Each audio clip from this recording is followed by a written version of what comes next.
Welcome, everybody. I'm Jeff Steiner, King Pog, as they call me.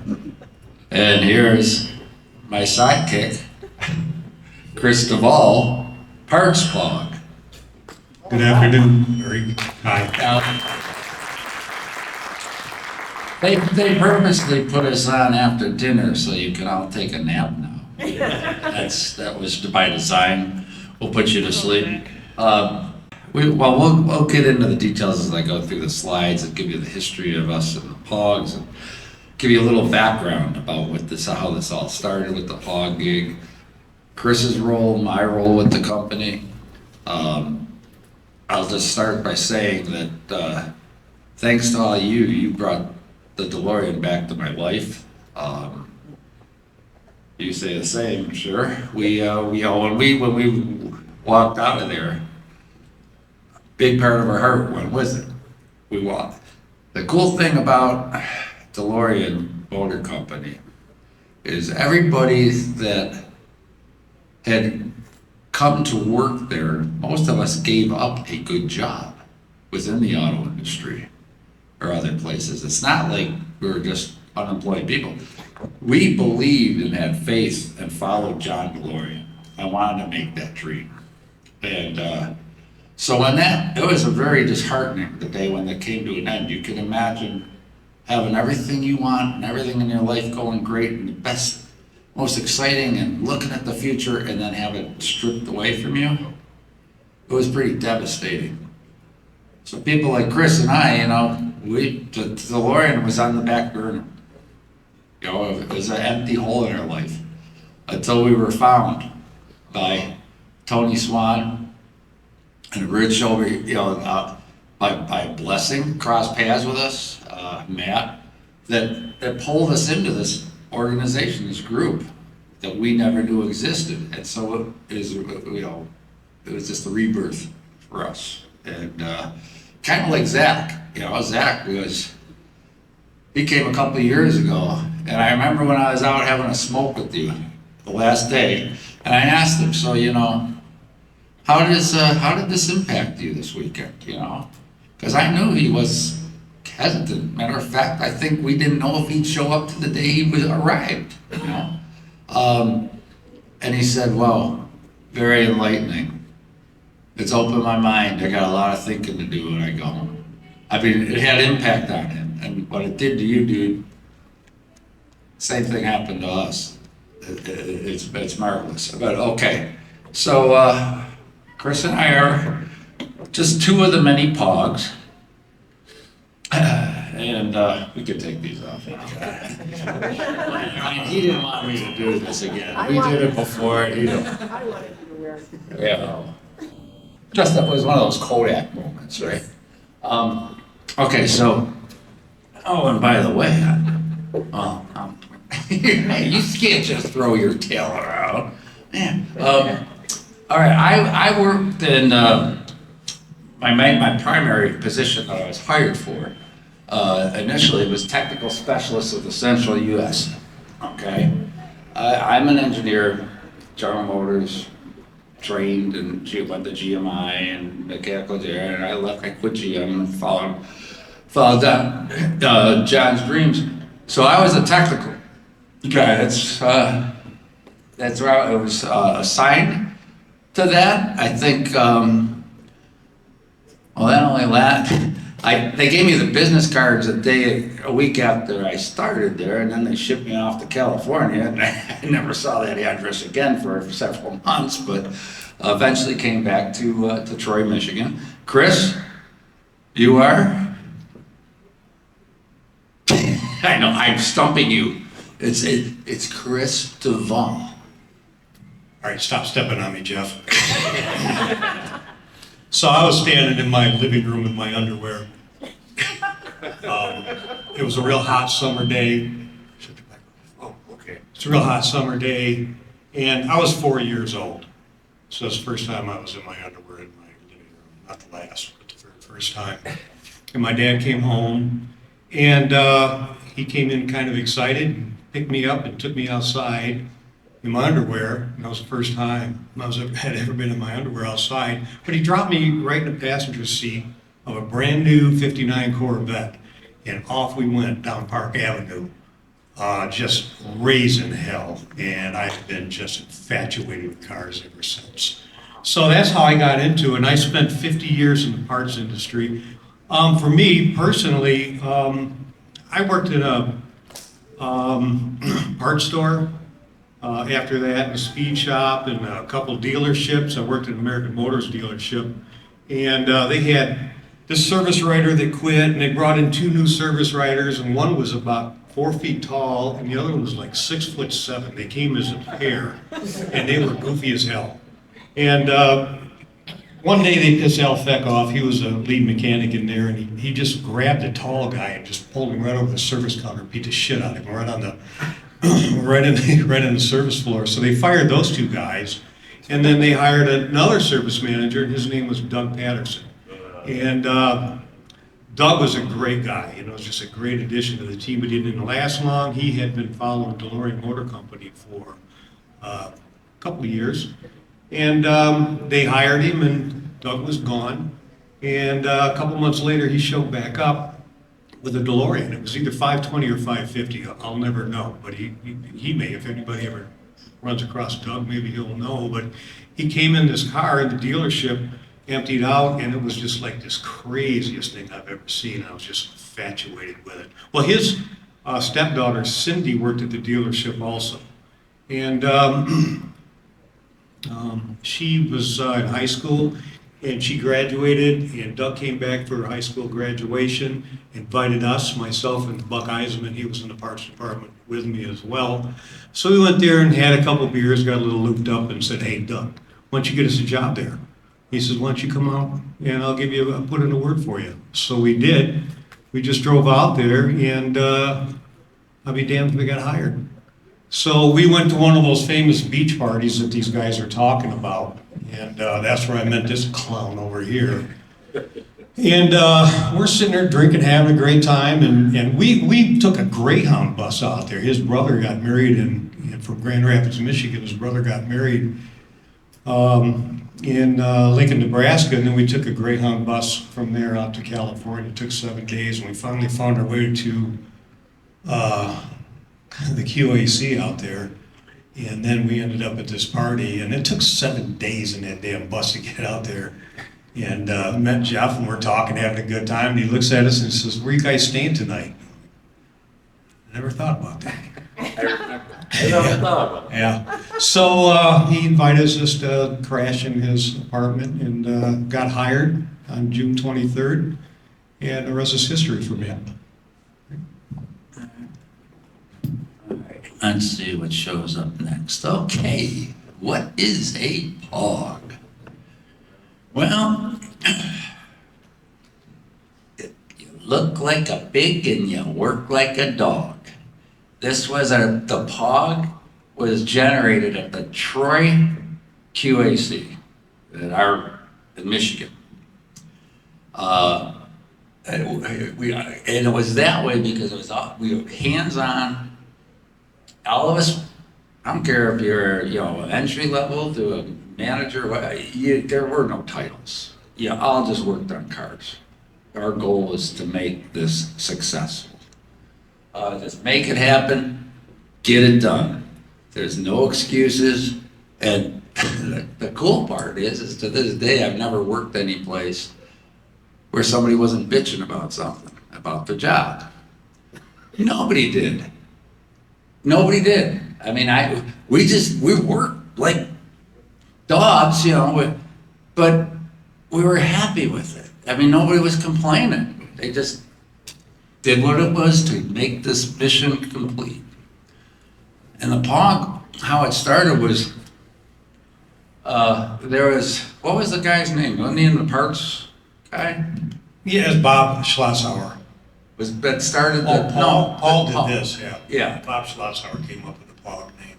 Yeah, he started the name, and then Bill, was in the parts department, started the caricatures. And all Yeah, that was Paul. Paul, okay. Well, he he started what was called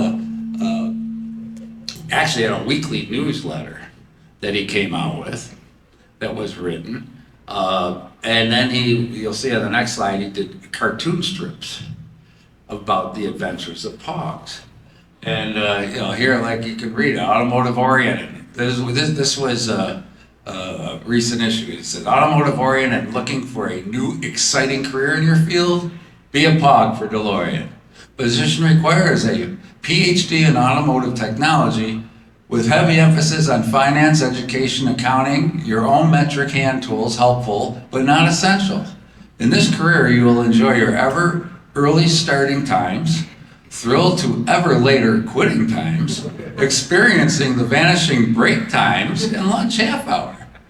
Enjoy being in on the John Z. DeLorean's week reinvention program, which becomes 9.5 days, each containing 37 hours. No experience necessary. As a POG, you look like a POG and work like a dog. And this was Contact Jack Fear, who was out in Irvine, California. That was an example of, now then they started these weekly POGman adventures. And yeah, I'm not gonna read all this, I mean, right now, but take the time, but you can read what you can see. But this guy was worked for you in the Parks Department. And I mean, he was like an artist. It's like, dude, you're in the wrong place. You should, you shouldn't be working, putting cars together. I mean, he obviously is very talented, but he kept this motor running with these weekly, and now the POG thing started catching on. California, QAC. POGs got out there, started catching on. And the East Coast was already closed down, I believe, when the POGs started, wasn't it? Or were there POGs out there? Yeah, the Bridgewater. Bridgewater was open and the POGs the theme was brought over there. Obviously we had to have fun, but a little bit of my history is, like I told you, I wanted to work for John DeLorean for years. I was going through college at General Motors Institute. I was following every move of him. Within GM, I admired him, I respected him. I was the most talented engineer that I could ever be around, so I just focused on it. So I used to go to his office, that was it, in Bloomfield Hills, after work, and I'd wait in the parking lot. I was what we'd call today a stalker. And I'd wait there for him, hoping at the end of the day he'd come out so I could walk up and introduce myself and say, I want to work for you. No, I'm gonna work for you. I was that determined. Well, I did that for a couple weeks and he never came out. I just wasted my time, but that's where I started stalking him. Then Composite Technology is a company he owned, which was doing the development of the ERM. It stands for Elastic Reservoir Molding. That's what the tub underbody was supposed to be made out of. It was a company which was just right down the street from actually where the office is in Troy that we opened for the DeLorean. CTC, Composite Technology, was there first. They were working on that development. Did it ever happen? No. They never did get the process perfected to make that large of the mold parts. It was not successful, but they did still supply a part. You'll never guess which one. It's the rear license plate bezel. All right? If you notice, every car that comes over from overseas, there's no bezel there. They were made for European-wide license plates. That bezel, every car that came here had that put on, which was manufactured by CTC. It's like, that's all you got out of this company, with all this R&D work, is that bezel? Yes, it is. So anyhow, when I started working for them, we rented the QAC built down the street, the one in Troy there I was assigned to, wasn't open yet. We didn't have that yet. when I started early, very early. Actually, when I went out to California, at the Irvine headquarters, there was only about 800 people for DeLorean Motors North America. So I was a very newcomer into that, and so we were renting an office space at CTC in the back, and as you'll find out later, that's where I met my wife of today. But the first cars arrived in Detroit in January of '81. There are two of them, 520, 550. I was in my apartment during the night, middle of the night. My phone rings. Those phones that you actually have to get up out of bed to answer, not like, sitting next to you. I go, it's the Detroit Metropolitan Airport. We were given your name and phone number for a DeLorean Motor Company, yes. We have two cars on pallets on the tarmac that we can't open the doors. And we need somebody to come down and get them out of here because we got to get them out off the tarmac. It's cold January night, dark. Oh, great, this ought to be interesting. So I hop in my car. It's an hour's drive just to the airport. I get there, and they then, after the hour, brought them into the hangar at least. But what occurred is when they put the cars on the pallets and they were done with them, they put the keys on the center console and closed the doors. So I could see the keys inside both cars, but they're locked. Well, I didn't know of the inertia switch yet, okay, that you've heard about. I wish I did then. So I remember, though, we had one car out for early production, not even, it was a pre-pilot car out in California that I had been working on, learning. And I remembered what visually the door lock mechanism looked like behind the handle. So I went and I asked the guy if he had a welding rod. Yeah, gets me a welding rod, and I started bending it. Because back then they didn't have closeouts under the door handles. You could reach right up in there. And so I went and I fabricated this thing, bending it, trying to remember how it went down. And it took me, quite a while, but eventually, dink, got it, Cool, so that one's open. I got the other one open. I said, all right, get the cars down, park them off somewhere, I'll come back tomorrow, my boss will get them. So we did, and those two cars are the very first two cars really off of that we call the pilot, early production. 500, as you heard, they started at, but I don't even know if there was a 500, 501, I don't know. All I know is 520 is the very first one in America the lowest serial number, which ended up becoming my company car. And later we'll find out who owns it today. There you can see, oh, thanks. Not a beer? Man, things are changing. You have to let you put that nose back on. Yeah, that's true. There you can just see it, being loaded. And this is our Irvine, California office. C.R. Brown, a little story about C.R. Brown was who was the president of the DeLorean Motors North America. He was a unique guy. You heard his name earlier. He came from Mazda. He was a spender. I'll tell you that. He was a spender. That building, which I'd go to every morning, it had beautiful landscaping all in front of it and on the side. While I was there, in the first month, all the bushes were removed and replaced with different landscaping 3 times because he did not like it. I mean, there were frivolous things that occurred. I'm not bashing him, it's just a fact. He was very particular. Now, I know you heard Barry earlier talking about working for on the service manual. That was part of his role, and we had a talk at dinner about it. And I said, Barry, to my recollection, the service manual only had one section filled, and it was a copy of the PRV engine service manual stuck in a DeLorean binder.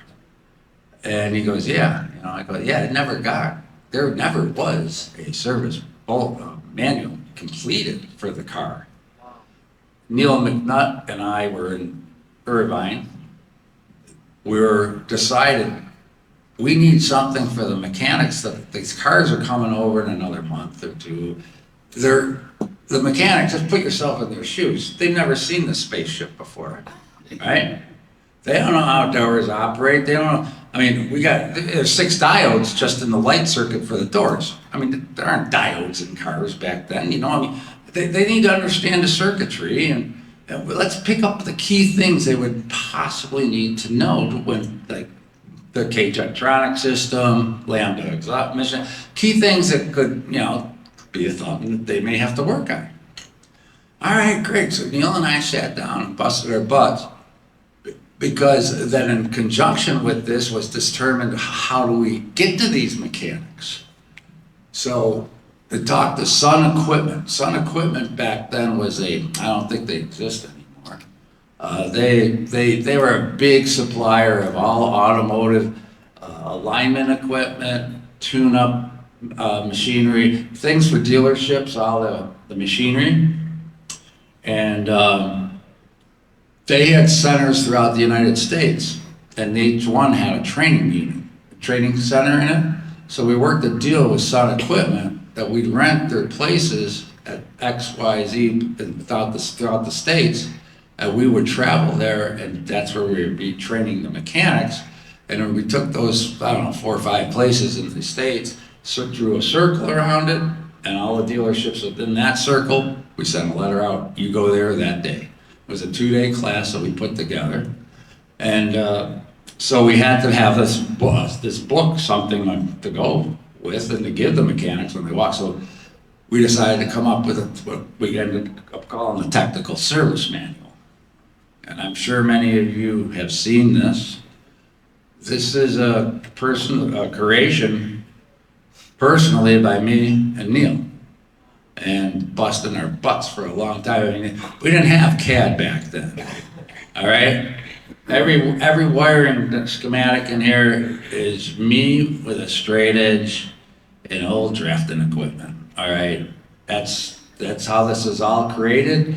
We had all those pictures and diagrams you see. We used cut and paste, literally cut and paste. All right, that's how this manual was manufactured. Then we had to get a printer to produce so many hundreds of them. And off in our cars we went, loaded up with manuals, and we had a POG pack, as we called it. It was a large suitcase, which I brought before to one of these conventions, but it's like a large industrial bag suitcase. And we had it filled with all the like lambda stuff and fuel injectors, fuel distributor, all the key things that we used during the training, so we could show them the parts. And it was a 2-day training session, and then they all walked away, at least with some knowledge of this car and a book. And that's how we kicked off the United States with the dealer network for technical. And so there is no other service manual. That's as big as it gets. That all the dealers had gotten binders, black pretty binders with silver DeLorean car and all that on it. That service manual was called. You open it up, had tabs, engine, trans. They had that, and only one section, the engine, had something in it. And like I say, it was just a Renault PRV copy. Okay, that's a typical. Which circuit was that one? That's just the door and interior lamp circuit. there's 6 diodes, I believe, in there. And how did I do that? There was one car, like I said, an early car in our Irvine, tore it apart, followed the wiring. Walk over, draw a blue wire to this, the red. That was just done from going and tearing the car apart, figuring it out, putting it on paper, and then testing, because then we had, what if diode this goes bad? What if it opens? What if it closes and it's bidirectional? What are the symptoms? So I had to go through and simulate all that and write it all up, like if it does this, then that, if this, then that. Just so these guys could, go, oh yeah, that's what it's doing, it must be this, because it was new to them. Awesome job. This was our training agenda that we had for the first day and the second day. Went through electrical, engine electrical, fuel, lambda, idle speed, emissions. We did a test. We had each of us, obviously we had a car, so then we were at Sun Equipment, so we could use their equipment to hook up to the CO analyzer and tax and all that.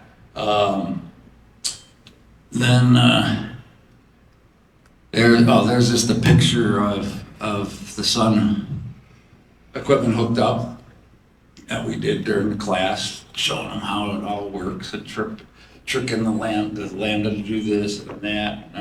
We had it down pretty darn good. It was, oh, now what could this be? Wow. That's where we stored our cigarettes. No. No, this is not a feature of the car for storage. This is a typical fascia fit that we would get. Most of our time at the QACs, manpower-wise, was spent on trying to fit fascias. That's where. Now, keep in mind, people have, and I've been asked earlier, yesterday, a gentleman asked me, I've been asked this question many times. What's the most thing you replaced? What was, and this is the answer. Ours were all new.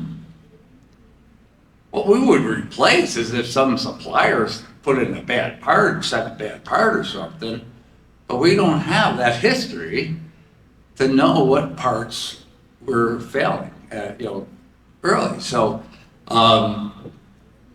mechanically in that, we didn't spend a lot of time on repairs when a car came in.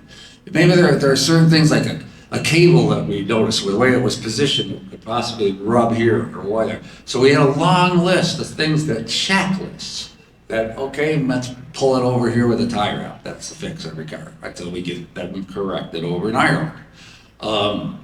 But these things here, that's where the hours were spent. Now, Chris, since you were in parts, how many fender washers did we buy? The fender washer is like a U-shaped square. It's square, but cut out like a U. It's like a shim. They come in various thicknesses, and you stock those. Yeah, we buy them at 5,000 at a time in a big box. We would constantly run a supplier out of them because they never sold to anybody like that in those kind of quantities. And the technicians would come up, they'd go through body and the mechanical, and then they'd clean the cars up. And they'd come up, the guys that were working on the body side would just get hands full of these things.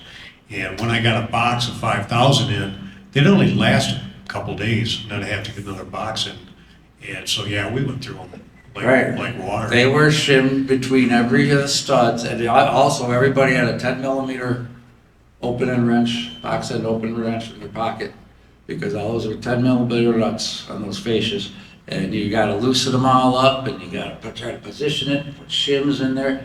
I mean, it was like art, doing artwork with every car. I mean, and you get it looking, you thought was good, and then somebody would come walking along, the CR Brown was the worst.